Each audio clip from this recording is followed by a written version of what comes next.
আসসালামু আলাইকুম। ডাকঘর সঞ্চয় ব্যাংকের মেয়াদি হিসাব বা এফডিতে মুনাফার হার তুলনামূলক দেশের অন্যান্য ব্যাংকগুলোর চেয়ে বেশি। বেশিরভাগ মানুষ পোস্ট অফিসে যেহেতু গভর্নমেন্টের, সেক্ষেত্রে বিনিয়োগ করতে পছন্দ করেন দেশের কিছু কিছু ব্যাংকের কিন্তু স্থিতিশীলতা যথেষ্ট পরিমাণ না থাকার কারণে। আপনি যদি পোস্ট অফিসে এফডি করতে চান, সেক্ষেত্রে অর্থ জমা দেওয়া থেকে শুরু করে উত্তোলন পর্যন্ত বিস্তারিত বিষয়গুলো কিন্তু অবশ্যই আপনার জেনে নিতে হবে। পোস্ট অফিসে সাধারণত দুই ধরনের হিসাব দেখতে পাওয়া যায়। একটি হচ্ছে সাধারণ হিসাব এবং আর একটা হচ্ছে মেয়াদি হিসাব বা ফিক্সড ডিপোজিট। দুইটা নিয়েই বিস্তারিত বিষয়গুলো উল্লেখ করব আজকের ভিডিওতে। পোস্ট অফিসের ফিক্সড ডিপোজিটে সর্বনিম্ন আপনি 33 টাকা থেকে রাখতে পারবেন। সাধারণ হিসাবেও কিন্তু সর্বনিম্ন 33 টাকা থেকে রাখার সুযোগ রয়েছে। যদি সর্বোচ্চর কথা বলি, সেক্ষেত্রে মেয়াদি হিসাব বা ফিক্সড ডিপোজিটে একক নামে 10 লক্ষ পর্যন্ত রাখতে পারবেন, আর যৌথ নামে সর্বোচ্চ 20 লক্ষ পর্যন্ত রাখতে পারবেন। সাধারণ হিসাবের ক্ষেত্রেও কিন্তু সেম রুলস প্রযোজ্য হয়ে থাকবে। সাধারণ হিসাবে সাধারণত মুনাফার হার কিন্তু দেখা যায় 7.50% এবং এটা কিন্তু বার্ষিক প্রফিট। আর যেটা ফিক্সড ডিপোজিট বা মেয়াদি হিসাব রয়েছে, এখানে কিন্তু মুনাফার হার দেখা যায় সর্বোচ্চ আমরা বর্তমান সময়ে যেটা দেখতে পাচ্ছি 11.82%। যেহেতু 6 মাস অন্তর অন্তর গভর্নমেন্ট কিন্তু সাধারণত ট্রেজারি বন্ড বিল এবং মূল্যস্ফীতির উপর ভিত্তি করে এখানে যেই রেটটা রয়েছে সেটা পরিবর্তন করে থাকে। সাধারণ হিসাবে কিন্তু আপনার মেয়াদ হয়ে থাকে 1 মাস এবং মেয়াদি হিসাবে মেয়াদ সর্বনিম্ন 1 বছর থেকে শুরু করে 2 বছর, এমনকি 3 বছর পর্যন্ত দেখতে পাওয়া যায়। ভিডিওটি সম্পূর্ণ কন্টিনিউ করার আগে রিকোয়েস্ট থাকবে অবশ্যই ভিডিওটা লাইক করে দিবেন এবং চ্যানেলে নতুন দর্শক হয়ে থাকলে অবশ্যই সাবস্ক্রাইব করে দিবেন বন্ধুরা। সাধারণত হিসাবটি কারা খুলতে পারবে? সাধারণ হিসাব বা মেয়াদি হিসাব যেটার কথাই বলুন, আপনার বয়স যদি 18 হয়ে থাকে সেক্ষেত্রে এটি খুলতে পারবেন এবং এক্ষেত্রে অবশ্যই আপনাকে বাংলাদেশি নাগরিক হতে হবে। এই দুইটা যদি আপনি কনফার্ম করেন তাহলে আপনার জন্য এনাফ। 7.5 লক্ষ টাকা পর্যন্ত বিনিয়োগ করলে প্রতি লাখে একরকম আপনি প্রফিট পাবেন, 7.5 লক্ষের বেশি বিনিয়োগ করলে আর এক রকম প্রফিট কিন্তু পেয়ে যাবেন। তো চলুন আমরা চার্টটা ফলো করি স্ক্রিনে। 1 বছর মেয়াদিতে আপনাদের ইন্টারেস্ট রেট দিচ্ছে কিন্তু 10.65% এবং 7.5 লক্ষ পর্যন্ত বিনিয়োগ করলে এটি। তো সেক্ষেত্রে 1 লাখে আপনারা কিন্তু 10,650 পাচ্ছেন প্রফিট এবং এর উপর কিন্তু গভর্নমেন্ট 10% হারে টিডিএস কাটলে সেক্ষেত্রে কিন্তু 1065 বাদ গিয়ে আপনি কিন্তু মুনাফা পাচ্ছেন নেট 9,585। এরপরে 2 বছর মেয়াদি এফডিআর করলে 7.5 লক্ষ পর্যন্ত বিনিয়োগে আপনাকে 11.22% তারা প্রফিট রেট দিচ্ছে। তো সেক্ষেত্রে 1 লাখে আপনারা 2 বছর রাখলে পাবেন 22,440। সেক্ষেত্রে আপনার 10% হারে টিডিএস 2244 কর্তন করবে, তারপর আপনাকে হাতে দিবে 20,196 এবং এটা কিন্তু 2 বছর পর প্রফিট উত্তোলন করতে পারবেন। 3 বছরের ক্ষেত্রে তারা প্রফিট দিচ্ছে 7.5 লক্ষ পর্যন্ত বিনিয়োগে 11.82%।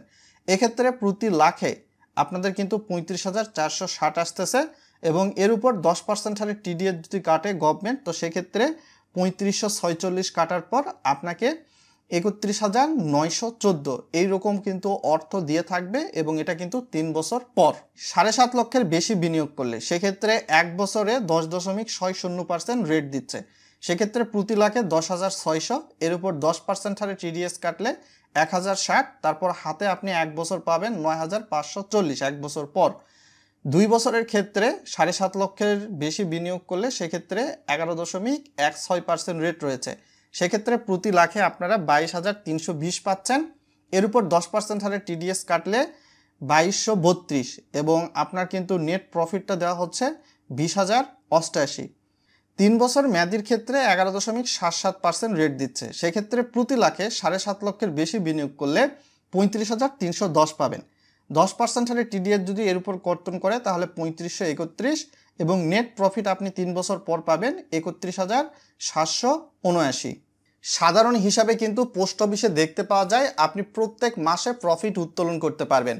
আর মেয়াদি হিসাব বা ফিক্সড ডিপোজিট যেটা রয়েছে সেটা কিন্তু 6 মাস অন্তর অন্তর আপনি মুনাফা উত্তোলন করতে পারবেন, বা 1 বছর, 2 বছর বা মেয়াদ শেষে 3 বছর শেষেও কিন্তু মুনাফা উত্তোলনের সুযোগ রয়েছে। আপনি যদি এফডিআর ভাঙতে চান যে কোনো সময়, সেক্ষেত্রে ভাঙার সুবিধাও কিন্তু গভর্নমেন্ট দিচ্ছে।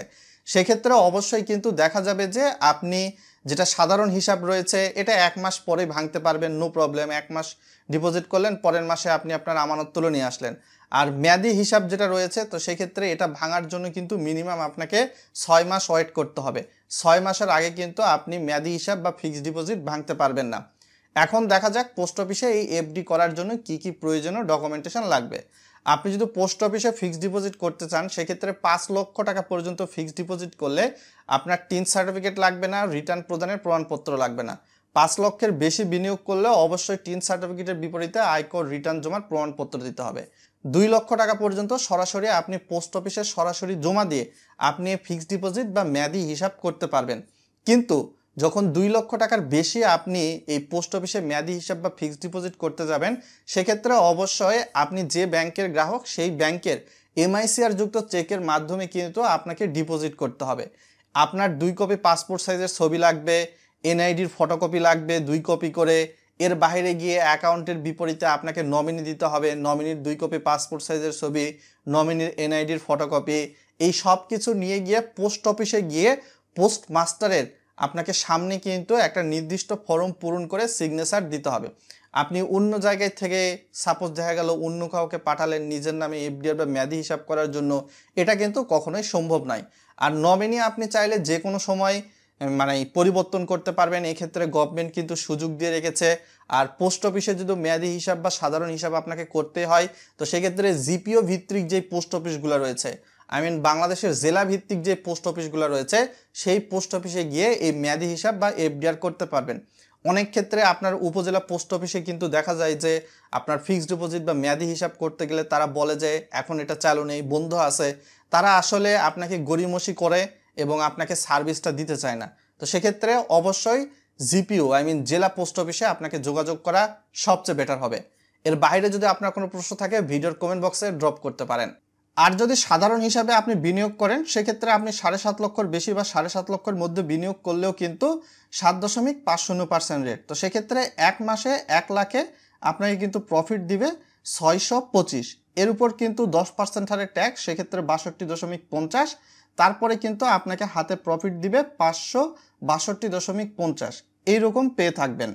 আপনারা হয়তোবা জানেন যে সঞ্চয়পত্রে 5 লক্ষ পর্যন্ত বিনিয়োগে 5% কিন্তু সোর্স ট্যাক্স বা উৎসেকর কাটে, এবং 5 লক্ষের বেশি বিনিয়োগে কিন্তু 10% হারে সোর্স ট্যাক্স কাটে।